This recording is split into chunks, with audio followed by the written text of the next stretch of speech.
احمده ونصلي على رسوله الكريم اما بعد فاعوذ بالله من الشيطان الرجيم بسم الله الرحمن الرحيم رب اشرح لي صدري ويسر لي امري واحلل عقدة من لساني يفقهوا قولي۔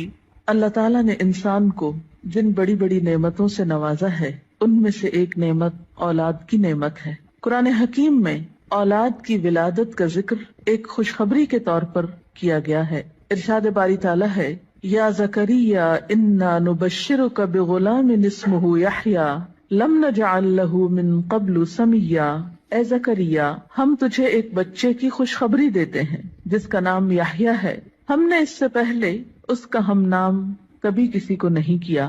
تو گویا اولاد کا دنیا میں آنا انسان کے لیے ایک خوشخبری کی حیثیت رکھتا ہے۔ ایک اور جگہ پر اولاد کو دنیاوی زندگی کی رونق اور زینت کہا گیا ہے۔ ارشاد باری تعالیٰ ہے، المال والبنون زینت الحیات الدنیا، مال اور بیٹے دنیاوی زندگی کی زینت ہیں۔ اسی طرح انسان کے لیے اولاد ایک مددگار اور ایک بہترین غمخار کی حیثیت بھی رکھتی ہے۔ اولاد سے انسان کی بہت سی توقعات بھی وابستہ ہوتی ہیں، لیکن اولاد والدین پر سب سے بڑا حق جو رکھتی ہے وہ تربیت کا حق ہے۔ اس لیے والدین کو اس معاملے میں اپنی ذمہ داری کا ثبوت دینا چاہیے، اور قیامت کے دن اس کے بارے میں ان سے سوال بھی ہوگا۔ قرآن پاک میں اللہ سبحانہ وتعالیٰ فرماتے ہیں، یا ایھا الذین آمنوا قوا انفسکم واہلیکم نارا، اے لوگو جو ایمان لائے ہو اپنے آپ کو اور اپنے گھر والوں کو آگ سے بچاؤ۔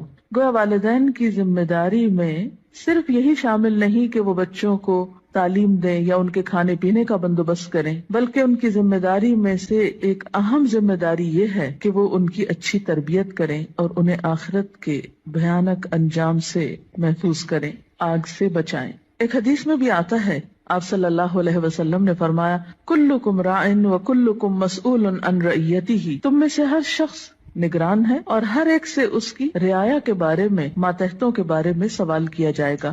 فالمرأة راعیۃ فی بیت زوجہا، اور عورت اپنے شوہر کے گھر میں نگران ہے، یعنی صرف باپ سے نہیں، ماں سے بھی پوچھا جائے گا کہ اس نے اپنے بچوں کی تربیت کیسے کی۔ اس لیے ہم دیکھتے ہیں کہ انبیاء علیہم السلام اپنی اولاد کے بارے میں ہمیشہ فکر مند رہے۔ حضرت ابراہیم علیہ السلام اپنے ساتھ اپنی اولاد کے لیے بھی دعائیں مانگتے ہیں، رب اجعلنی مقیم الصلاۃ ومن ذریتی، اے اللہ مجھے نماز قائم کرنے والا بنا اور میری اولاد میں سے بھی۔ حضرت یعقوب علیہ السلام کے بارے میں آتا ہے کہ جب انہیں موت آئی تو اس وقت انہوں نے اپنے بچوں کو بلا کر کچھ پوچھا۔ قرآن پاک میں آتا ہے، ام کنتم شہداء اذ حضر یعقوب الموت اذ قال لبنیہ ما تعبدون من بعدی، کیا تم لوگ اس وقت حاضر تھے جب یعقوب علیہ السلام کے پاس موت حاضر ہوئی تو انہوں نے اپنی اولاد کو کہا کہ میرے بعد تم کس کی عبادت کرو گے؟ انہیں اس بات کا فکر نہیں تھا کہ وہ کھائیں گے کہاں سے یا رہیں گے کہاں پر، انہیں فکر یہ تھا کہ میرے بعد ان کی عبادت اور ان کی دین پر چلنے کی حالت کیسے ہوگی۔ اس لیے والدین کے ذمہ یہ بہت اہم کام ہے کہ وہ اپنے بچوں کی آخرت کی فکر کریں۔ اس لیے بچے کی تربیت کا اہتمام اس کی پیدائش کے ساتھ ہی بلکہ اس سے پہلے ہی شروع کر دینا چاہیے۔ بچہ جب ماں کے پیٹ میں ہوتا ہے تو اس وقت وہ ماں کے خیالات اور ماں کی عادات سے متاثر ہو رہا ہوتا ہے۔ اس موقع پر والدین کو خاص طور پر نیک اولاد کے لیے دعا کرنی چاہیے،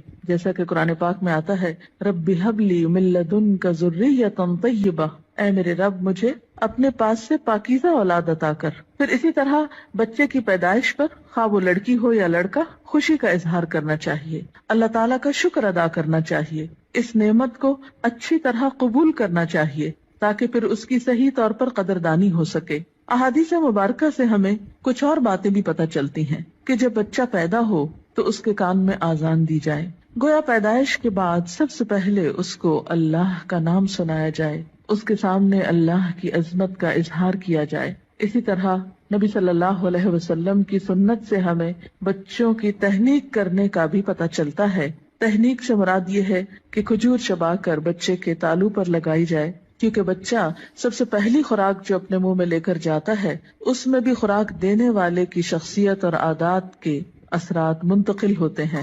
صحیح بخاری میں ابو موسیٰ اشعری روایت کرتے ہیں کہ میرے ہاں ایک بچہ پیدا ہوا میں اس کو لے کر نبی صلی اللہ علیہ وسلم کی خدمت میں حاضر ہوا. آپ نے اس کا نام ابراہیم رکھا. ایک کھجور سے اس کی تہنیک کی اور اس کے لیے برکت کی دعا کی اور اسے میرے حوالے کر دیا. پھر اسی طرح بچے کا نام اچھا رکھنا چاہیے. نام ایسا ہو کہ جس کا مطلب بھی اچھا ہو، تاکہ بچہ جب پکارا جانے پر اپنا نام سنے تو وہ اچھے لفظ کو بار بار سنے.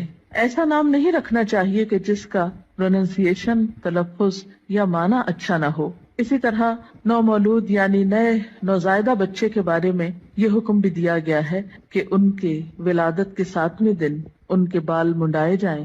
بعض حکماء نے اس کی یا اطباء نے اس کی حکمت یہ بیان کی ہے کہ سر مڑنے سے سر کے مسامات کھلتے ہیں، نگاہ، سماعت اور سونگنے کی قوت کو فائدہ پہنچتا ہے. اسی طرح سنت میں ہمیں بچوں کا عقیقہ کرنے کے بارے میں بھی تعلیمات ملتی ہیں. عقیقہ کرنے میں ایک حکمت یہ ہے کہ انسان اپنے رشتہ داروں کو، غریبوں کو، ہمسایوں کو اس خوشی میں شریک کرتا ہے. اس موقع پر ان کے لیے گوشت بھجواتا ہے، یعنی عقیقے کے جو بکرے ہیں ان میں سے.